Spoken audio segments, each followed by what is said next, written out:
So a lot has changed since we last spoke on January 4th, and at the same time, nothing's really changed.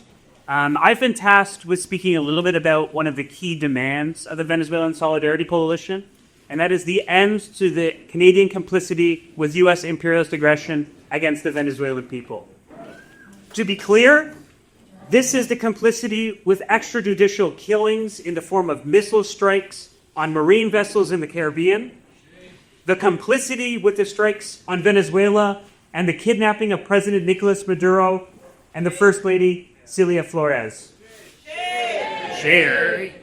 This includes the ongoing complicity with the seizing of Venezuelan oil tankers. This is an ongoing thing. People seem to have forgotten.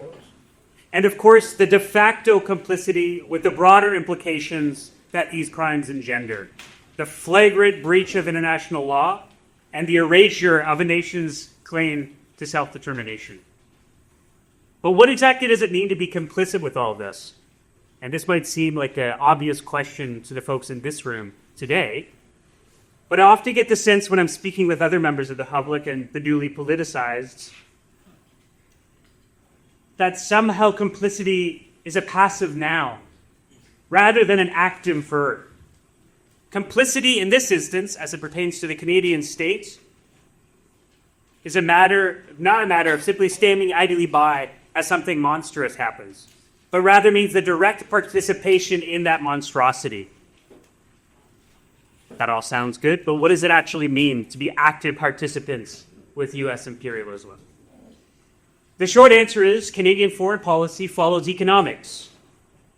Through the complete and total integration of the Canadian economy with the U.S. economy, and with the U.S. economy being roughly 14 times larger than the Canadian, U.S. interests quickly become Canadian interests. Or to put it more precisely, U.S. interests become Canadian business interests. Needless to say, the Canadian people, and I hope everyone in this room today, are not in favor of this arrangement. So, U.S. foreign policy becomes Canadian foreign policy. Julio Fonseca, the co-chair of the Canadian Network on Cuba, spoke just a few days ago at a TAPS meeting, and he was asked about the Carney government's policy towards the Global South and how it differs from past prime ministers. And he said they're all the same, copy and pasted from Washington. And I know the idea of economic integration with the U.S. might sound strange at this exact political moment, but we can address that maybe in a second. For now, what's good for U.S. business is good for Canadian business. The Canadian working class, students, the disabled, retired folks, be damned.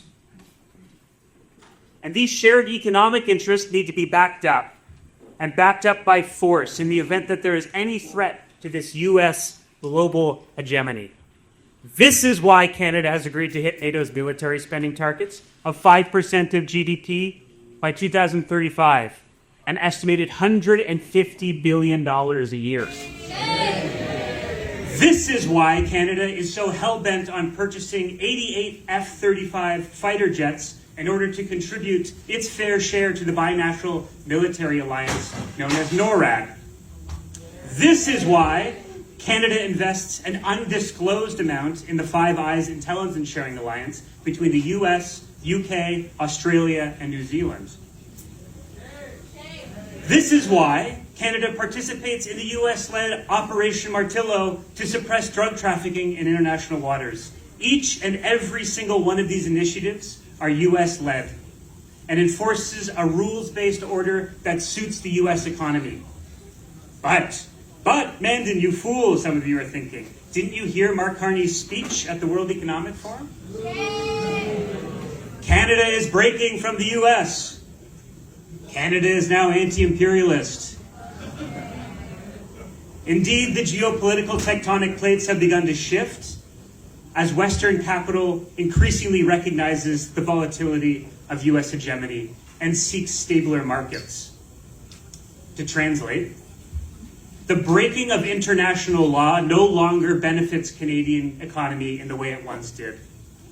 Canada is not unique in recognizing this, and it bears mentioning that Carney is not unique in pointing out Western hypocrisy. He's simply the first banker to do so. We, all of us in this room today, have been calling out hypocrisy the hypocrisy of the rules-based order for the last 150 years. So, what are we supposed to believe? That Carney looking to Europe for greater integration with its markets will somehow manufacture a more benevolent global economic order? Hell no.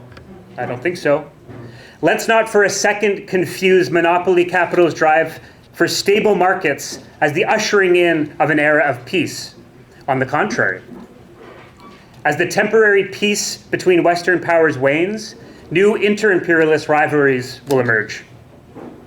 There is no denying within this, there are exciting new possibilities for the countries of the global south to maneuver, and for progressive anti-imperialist voices like ours to take root. But there are also great dangers and new risks of war. US hegemony is on the wane, but it is not gone. And as it wanes, it'll become increasingly more unpredictable and unstable, as personified in the presidency of Donald Trump. In this context, Venezuela is one of the most important fronts in the global struggle for peace. We must do what we can to encourage our friends, family, co-workers, union reps, elected officials to appreciate that. Let's put an end to the condition that make Canadian complicity an economic necessity. Let's demand a foreign policy based on peace, disarmament, and solidarity, not war and aggression. Viva, viva! Venezuela! Viva, viva! Venezuela! Thank you.